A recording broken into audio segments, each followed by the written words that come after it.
तुम्हाला एक सुंदर संधी मिळाली बॉलिवूडमध्ये गाणं गाण्याची. येस. आणि तेही विद्या बालन सारख्या अभिनेत्री तिच्यावर झालं ते चित्रित गाणं. झालेलं गाणं. तर तो प्रसंग, ती भावना. नाही म्हणजे कसं होतं ना, तो काळच असा होता ना की म्हणजे सुरुवात जे मी सांगते ते तर होती जबरदस्त. हो. पुन्हा मी विनर झाले. त्याच्यानंतर मग ज्या मला संधी ज्या हा. पद्धतीने येत होत्या ना, म्हणजे मला अजूनही काही लोकांचा अनुभव ऐकताना असं कळतं की ती लोक सीडीज घेऊन जातात, माणसा आवाज ऐका किंवा आम्हाला लक्षात ठेवा, भेटणं असतं. तसं मला काहीच करावं लागलं नाही सुदैवाने. कारण सारेगमच्या माध्यमातनं, सारेगमपच्या माध्यमातनं घराघरात आवाज पोहोचला होता, माहीत झाला होता आवाज. तर सगळे असे उत्सुकच होते की हिच्याकडनं गाऊन घ्यायचंय असं. तर मी खूप म्हणजे मी सुरू पण झाली माझी कारकीर्द, म्हणजे जी म्हणतो आपण ती झपाझप जी मी गात होते त्यावेळेला.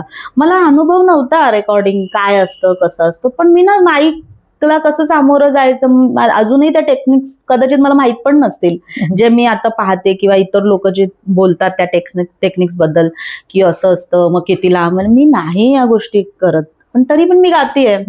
कदाचित ते मला उपजत असेल माझ्याकडे काही गोष्टी.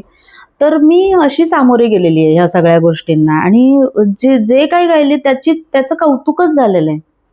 म्हणजे सुरुवातीच्या काळातच मी ते दुर्गा म्हणतात मला संधी आली, आणि त्यामध्ये मी गोंधळ गायले एक, आणि एक लावणी फिरतीच्या झुल्यात झुलवा, जे खूप पॉप्युलर गाणं आहे आजही. म्हणजे लोक त्याच्यावर डान्स वगैरे करतात, आणि तो गोंधळ त्यासाठी मला स्टेट अवॉर्ड मिळालं त्याच वर्षी.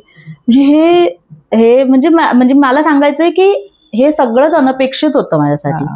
मी फक्त सामोरी जात होते, बस. माझ्या हातात दुसरं काही नव्हतं. मी फक्त आलेल्या संधीला सामोरं जायचं, त्याचं सोनं करायचं, हे माझं ठरलेलं असायचं. आणि प्रत्येक गाणं माझं पहिलं गाणं आहे असंच मी आजपर्यंत सामान्य. आताही माझ्या पोटात गोळा येतो, मी उभी राहिली तरी मला कसं होईल, काय होईल, मी कसं 100% द्यायला पाहिजे, हेच माझ्या डोक्यात असतं.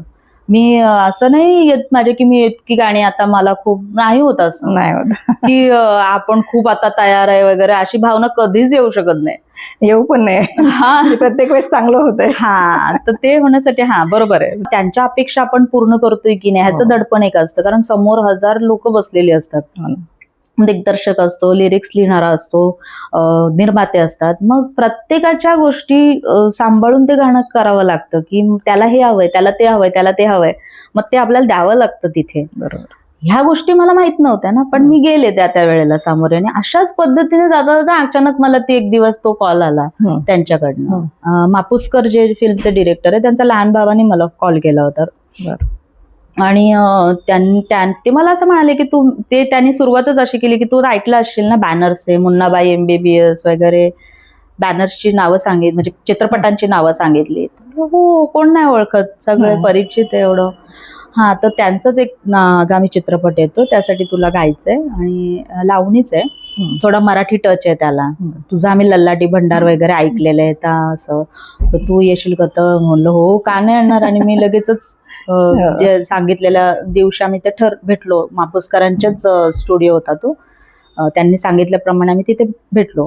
तिथे त्या दिवशी विधू विनोद चोप्रा आणि ती मंडळी पण होती. आता मला काही कसं आहे, मीच नवीन आहे, मला इतकं म्हणजे माहितीच नाहीत लोक की अच्छा, म्हणजे असं तोंड ओळख पण नाही ना, म्हणजे असं फक्त ऐकून असं.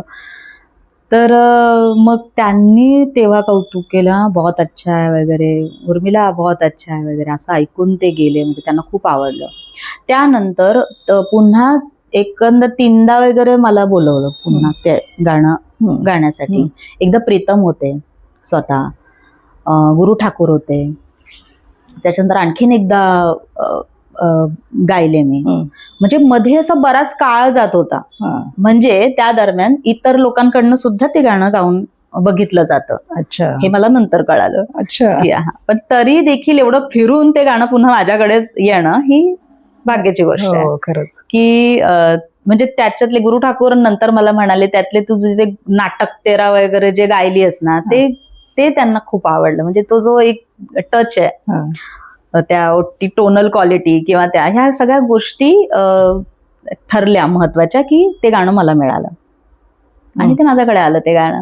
पुढे मग नंतर ते शूटसाठी जेव्हा गेलं गाणं, मग तेव्हा मग पुन्हा त्यांचे फोन येत होते प्रोडक्शन हाऊसमधनं की खूप कौतुक होतंय तुझं. जेव्हा जेव्हा ते गाणं लागतंय शूटसाठी तेव्हा तेव्हा सगळे विचारतायत. विद्या बालनने सुद्धा विचारलं, कोण आहे लडकी, किसकी आवाज आहे, असं.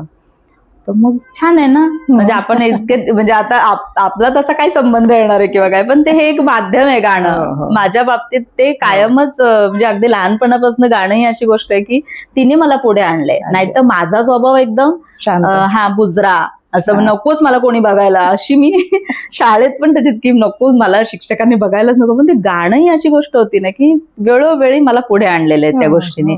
26 जानेवारी, 15 ऑगस्ट याच्यात तर मी होतेच, पण पुढे जाऊन पण वाङ्मय मंडळ अशा विविध ठिकाणी म्हणजे शिक्षक मंडळींचा पण मला खूप सपोर्ट राहिलेला आहे. कारण त्यांच्या मी जास्त जवळ होती की प्राध्यापिका होत्या कॉलेजमध्ये, शीतल पावसकर.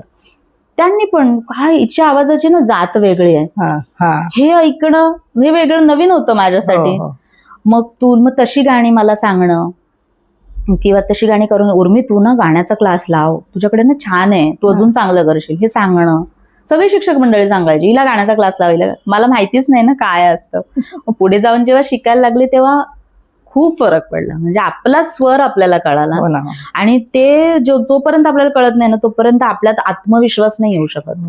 आणि ते मला गुरूंकडनं मिळालं, आणि त्यांनी तो आत्मविश्वास जो काही पेरला माझ्यात की खणखणीत आवाज आहे, किंवा काय तुझ्या आवाजाचा पोत आहे, किंवा तुझा सा कुठला आहे, हे सगळं, किंवा गाणं म्हणजे काय नेमकं खरं गाणं, ते मला त्यांच्या पुढे बसून जे मी शिकले ते त्याच्यात मला त्याची अनुभूती आली. आणि आजही म्हणजे गाण्याला सामोरं जाताना दुसरं काय असतं, म्हणजे तेच आहे, तुम्ही कुठल्याही गाण्यासाठी तुम्ही तयार पाहिजे. हे जे आहे ते आपल्याला गुरूंकडनंच मिळतं, ती तयारी अशी. म्हणजे मनाची ही वेगळी असते, पण शेवटी आवाजाची किंवा गाण्याची मी सामोरी जाते, मला ते जमलं पाहिजे, मी त्यासाठी काय केलं पाहिजे, हा शेवटी आपला अभ्यास असतो. अगदी, तो आपल्याला करावाच लागतो, त्याला पर्याय नाही. मग तुम्ही कुठल्याही संधी येऊ द्या, मी तर तयार असते. आणि मला असं अनेक संधींना सामोरं अजूनही खूप इच्छा आहे, म्हणजे खूप छान छान संधी येऊ देत आणि छान छान संधींना मला सामोरं जायचंय. आजपर्यंत तर आलेच मी, त्यानंतर सुद्धा मी मराठीत पण किती छान छान संधींना मी सामोरे गेले. तर ही मला खूप मस्त वाटतं. बॉलिवूडचं गाणं ऐकायला आवडेल आम्हाला. विद्या बालन एकदा आम्हाला भेटल्या, पण मध्ये आम्ही पुण्यालाच मी कार्यक्रमाला जात होते तेव्हा ती मॅकडे मध्ये आम्ही थांबलो होतो, त्यावेळेला ती भेटली. हो अच्छा, असं त्यांना अर्थात तितकं लक्षात राहणं, पण आपल्यासाठी ते मोठी गोष्ट असते, त्यांच्यासाठी ती तितकी नसेल, पण आपल्यासाठी असते. अगदीच. मेरे मर्द का मिजाज भारी, वादा करके है नया फेरारी, देखे है पुरा कोलीवर, आता थोडा तो भाव मला खाऊ दे, मला जाऊ दे, मला जाऊ दे, मुझे जाने दे, हाँ मला जाऊ दे. बस छान.